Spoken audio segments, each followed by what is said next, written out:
Sentosa semuanya. Di hari ini gimana kabarnya? Mudah-mudahan semua dalam keadaan sehat, aman, damai Sentosa semuanya. Saya Karo, siap menemani Anda di acara Rumpi No Secret Bar. Ada Daniel di pojok sana yang menemani kita hari ini. Yuk kita awali dengan di pojokan dulu. Kita bahas apa yang kita highlight hari ini ya. Sesuatu yang ramai di luar sana yang banyak sekali menuai reaksi pro dan kontra dari netizen. Baik itu untuk hal-hal yang datang dari dunia nyata, dari dunia maya.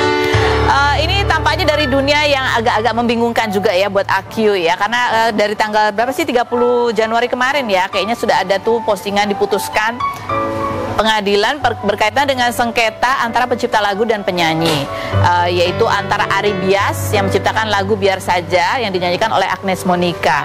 Jadi tuntutannya ini sudah dari sejak bulan Juli 2024 dan kayaknya sudah ada putusannya dari pengadilan tata niaga apalah gitu, aku agak kurang ini ya.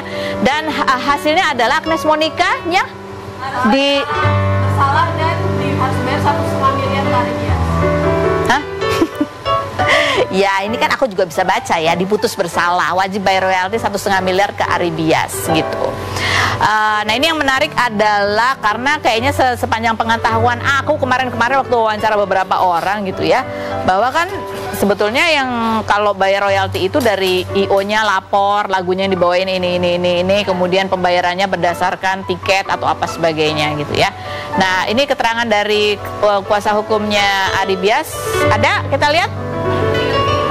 Oh iya, kemarin juga kuasa hukumnya dari Bang Minola Sebayang itu juga sempat mengatakan bahwa udah gak usah iya aku hafal. Oke, iya. Aku jadi bingung nanti nih mau kemana iyanya. Tuh apa sih mau apa?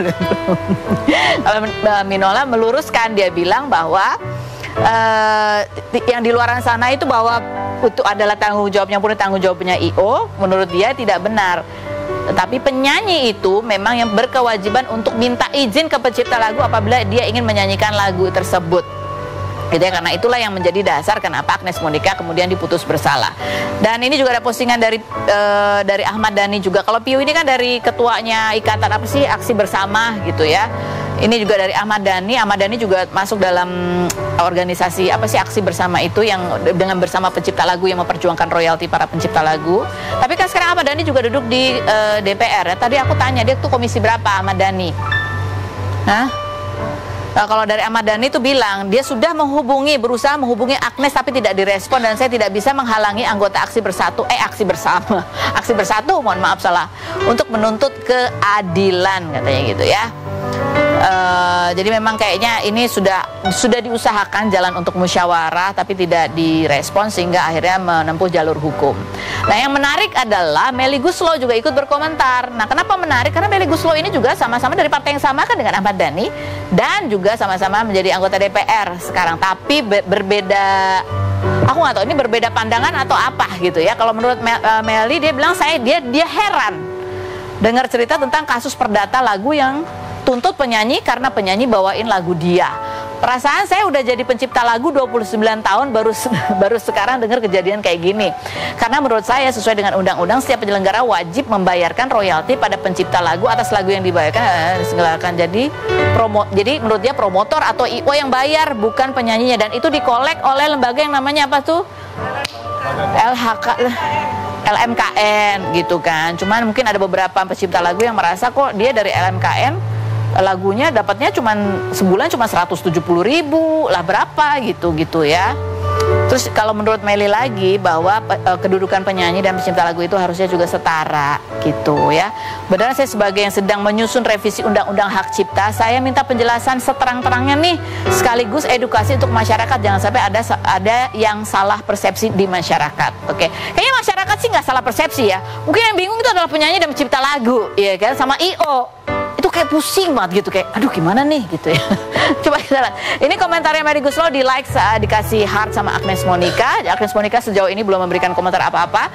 Selanjutnya juga ada beberapa yang komentar, ada Christina juga, dan dia juga merasa sedih dan prihatin dengan kejadian ini. Bu Dewan, ayolah duduk bersama berdiskusi selesaikan baik-baik ya.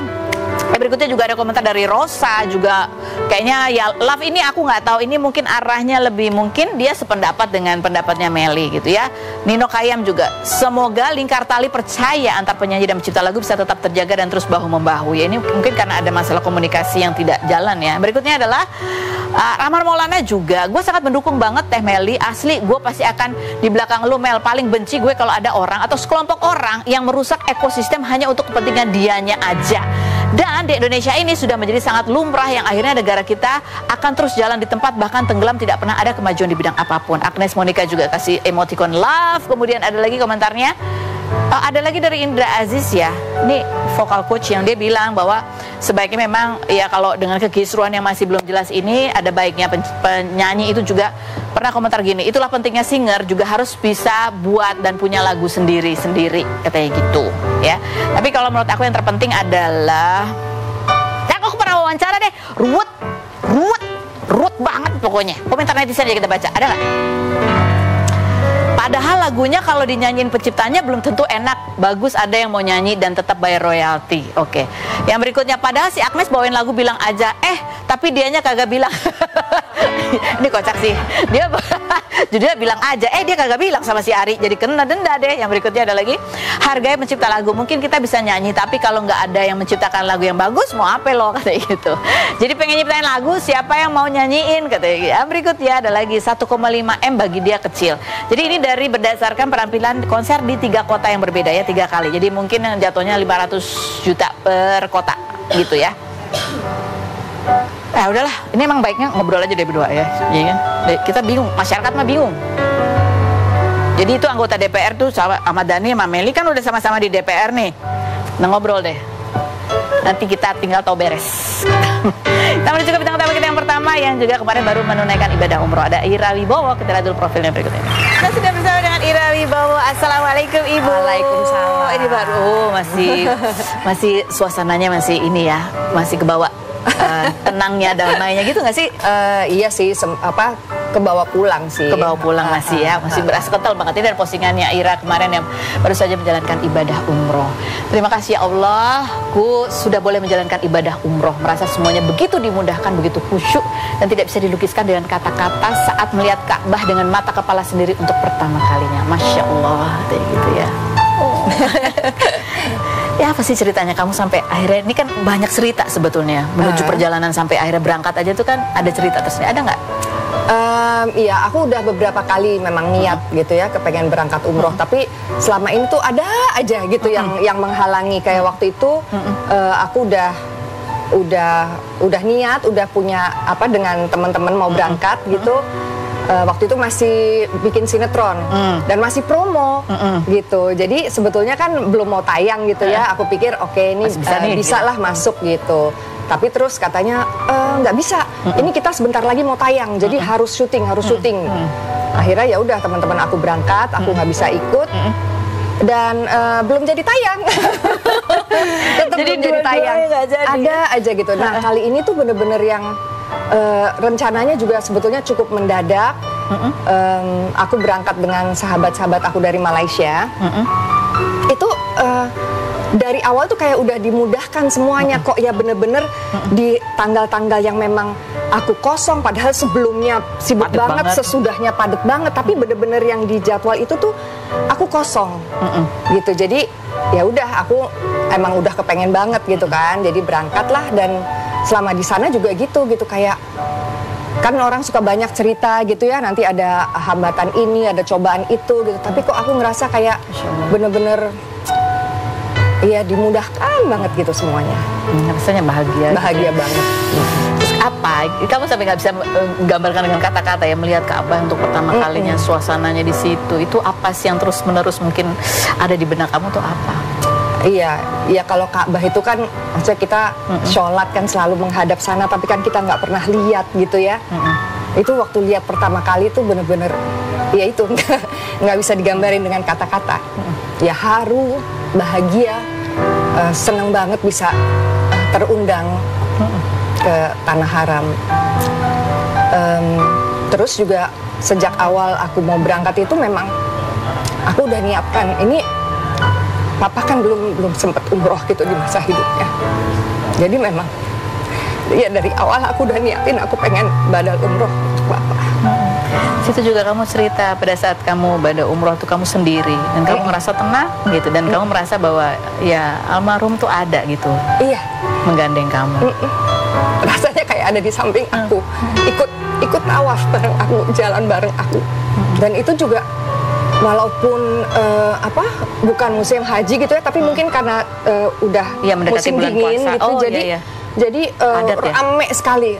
Kalau kata temenku yang udah sering naik haji itu, yang bareng sama aku juga, dia bilang, wah ini sih bener-bener kayak lagi musim haji, ramenya bener-bener rame sekali. Kita lihat tadi di gambar. Padat luar biasa. Tapi ya gitu.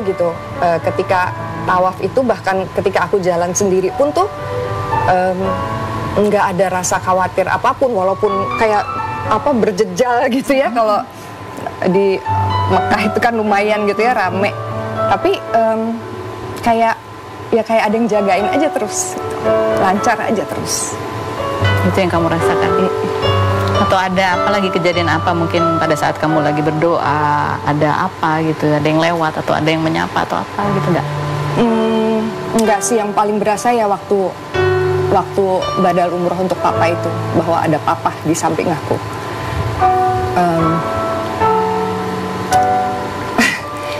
Susah ya ini, mau cerita tuh susah, tapi memang ya gitu. Kayak juga waktu di Raudah itu juga bagian yang biasanya itu hanya diperuntukkan untuk laki-laki gitu ya, itu entah kenapa kemarin itu pas dibuka jadi perempuan juga bisa ke area itu, ke area yang dekat mimbar, dekat mimbar gitu. Jadi ya seneng banget deh pokoknya. Kan cerita almarhum Papa kamu tuh adalah orang yang ekspresif gitu ya, yang selalu bilang I love you banget ya. Waktu dulu katanya waktu kamu bayi pun selalu sedia botol minum. Aku belum bangun dia udah standby gitu. Pasti di saat itu juga ada kerinduan yang luar biasa juga yang banget. Kalau rindu Papa sih tiap hari ya. Gitu. Aku juga pasti tiap hari kirim Al-Fatihah untuk Papa. Nggak akan hilang sampai kapanpun kayaknya kalau orang tua kita udah nggak ada, apalagi yang hubungannya begitu dekat. Benar-benar dari bayi ya kan ada bapak yang lebih kerja, pokoknya yang penting provide untuk keluarga gitu. Tapi Papa tuh termasuk orang tua yang hands on, yang turun tangan sendiri, ya mandiin aku, terus dulu juga sekolah aku selalu dianterin Papa. Waktu baru mulai syuting juga yang nemenin juga Papa gitu. Jadi ya artinya besar sekali dalam hidup aku. Ada terus dalam setiap proses kehidupan kamu. Dan aku bersyukur sekali karena Papa itu kan ketika nikah udah umur 37 tahun. Jadi ketika punya aku udah umur 38. Aku sangat beruntung Papa diberi umur panjang. Jadi dia tetap punya cukup banyak waktu. Aku cukup punya banyak waktu sama Papa. Papa sampai usia 94. Karena biasanya kan kalau punya anak udah dewasa mungkin ekspektasinya udah nggak bisa terlalu lama gitu. Tapi ya Allah Maha baik. Aku dikasih waktu banyak sama Papa. Jadi itu juga yang kamu syukuri pada saat berdoa juga, bahwa kamu punya momen yang begitu banyak dengan almarhum. Apa doa apa yang juga kamu panjatkan di sana yang secara khusus gitu? Adakah tentang keluarga atau tentang kamu? Mostly untuk anak-anak ibu, untuk kehidupan mereka, untuk orang tuaku, untuk sahabat-sahabat. Banyak juga kan yang nitip doa, minta dipanggil. Sama ya tentunya juga untuk diriku sendiri ya, aku juga berdoa. Oh ya. Nih untuk anak-anak, ini kan anak-anak ada nih, yang kemarin anak perempuan udah nikah ya kan, yang laki-laki, apakah doa supaya mereka segera lebih dapat jodohnya atau apa gitu? Enggak juga sih, lebih ke untuk kehidupan mereka lah, supaya dimudahkan semua. Iya, terus diberi kebahagiaan dalam hidupnya, mereka menemukan hal yang mereka cintai yang akan menjadi isi dari hidup mereka gitu ya, entah itu pekerjaan atau keluarga, tapi mereka menjadi anak-anak atau udah orang dewasa yang apa ya, yang bahagia dengan keadaan yang mereka miliki. Hatinya full. Iya, hatinya full. Nah ini jadi kemarin kan sama teman-teman itu kenapa kamu sampai umroh, badal umroh itu sendiri? Karena nggak ada yang lain juga yang, jadi kamu sendiri, nggak ada yang nemenin tuh? Awalnya ada berdua. Jadi yang kalau waktu umroh yang pertama kita satu rombongan memang gitu. Walaupun rombongannya juga rombongan kecil sih, tapi kita masih lengkap semua gitu ya. Ada ustadznya juga yang nemenin, ada syekhnya yang nemenin. Terus yang kedua kita berangkat berdua, tapi kepisah, cuman nggak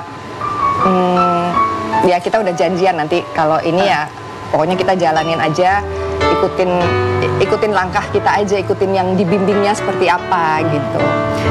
Ini kan ya kamu pertama kalinya kamu merasakan betul damainya, Masya Allah gitu ya, nikmatnya, rasa syukurnya di situ. Ada kebayang nggak di kedepannya pengen ngajak juga anak-anak? Pingin sih, pingin sama keluarga juga lebih banyak ke situ gitu. Dan cerita nggak ke anak-anak? Iya, cerita. Mereka juga langsung ya bener-bener pengen tahu gitu kan. Bahkan juga ketika di sana minta terus dikirimin video gitu. Ya insya Allah satu saat aku bisa berangkat sama Tuhan. Amin. Ya bareng lah nanti kita ya. Amin. Oke, nanti kita ngobrol lagi sama Ira. Ada Inara Rusli yang ini kemarin dia juga karena keluarga ayahnya ada keturunan Chinese dan tradisi budaya untuk Imlek juga, kemarin dia ikut merayakan Imlek juga. Ya. Masih ada nggak tuh angpona?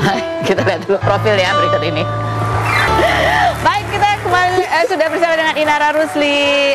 Kamu kan karena dari keluarga bapak ya, ada Chinese-nya. Jadi gong si fa cha. Kyonghi. Ada postingannya kamu yang merayakan Imlek dengan keluarga.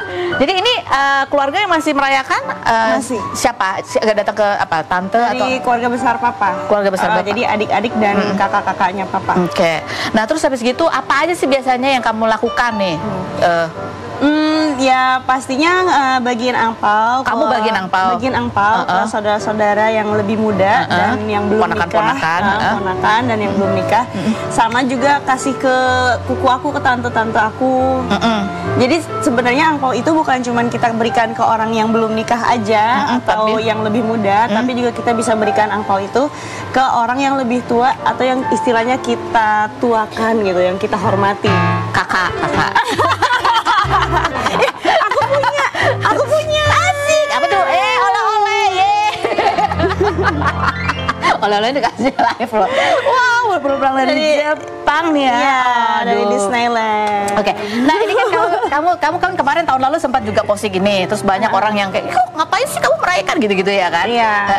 Terus kamu cerita bahwa ini adalah tradisi dari papa yang dan karena kamu juga dekat sama papa gitu ya. Iya. Jadi tradisi Sinche atau Imlek ini, Lunar New Year ini bukan tradisi kayak penyembahan terhadap dewa ataupun Tuhannya mereka gitu ya. Tapi ini benar-benar murni kayak tradisi Masuki untuk tahun berkumpul, silaturahmi antara keluarga. Karena kan seperti yang kita tahu, orang Chinese itu kan mereka pekerja keras dan mereka tuh jarang sekali berkumpul. Apalagi orang Chinese itu kan mereka nyebar tuh ke seluruh dunia kan. Jadi mencar gitu istilahnya keluarga mereka, nggak tahu kemana-kemana. Nah mereka tuh berkumpul cuman ketika saat Sinche atau Imlek tahun barunya mereka. Ini tahun untuk balik ke keluarga, berkumpul bersama, silaturahmi gitu. Jadi aku ngambil nilainya itu ya dari silaturahminya aja, karena memang perintah kita dalam Islam kan untuk bisa bersilaturahmi, berbuat baik dan berlaku adil pada orang-orang yang tidak memerangi agama kita gitu. Kamu kan ada keturunan Cina-nya gitu, Chinese ya. Tahu nggak dari daerah mana, kota mana gitu? Atau udah keturunan ke sekian? Tahu, tapi aku lupa. Bahkan keluarga tuh masih ada rumah di sana. Tapi kamu sendiri tuh sedekat apa sih sama papa kamu? Dekat banget. Oh, ini cakep banget. Ini papa kamu. Cakep sekali. Ya ampun. Ini papaku Yus Rusli, Lee Yung Leong. Beliau lahir di tahun Naga Air dan meninggal sakit di tahun 2012 ketika usiaku 18 tahun. Aku baru bisa mengemudi mobil dan motor di usia 30 tahun karena beliau khawatir anaknya celaka, jadi nggak boleh ya. Aku baru bisa berpergian sendiri di usia 18 karena beliau. Itu pun juga karena beliau saat itu sudah sakit-sakit kakinya, jadi nggak sanggup kemana-mananya terus. Apa sih kenangan yang masih banyak banget. Jadi beliau kalau misalnya kebanyakan anak-anak itu dikirim ke tempat bimbel atau kursus bahasa gitu, bahasa asing, aku belajarnya murni sama papa. Belajar bahasa Inggris. Dia ngajarin sendiri? Belajar bahasa Inggris, iya.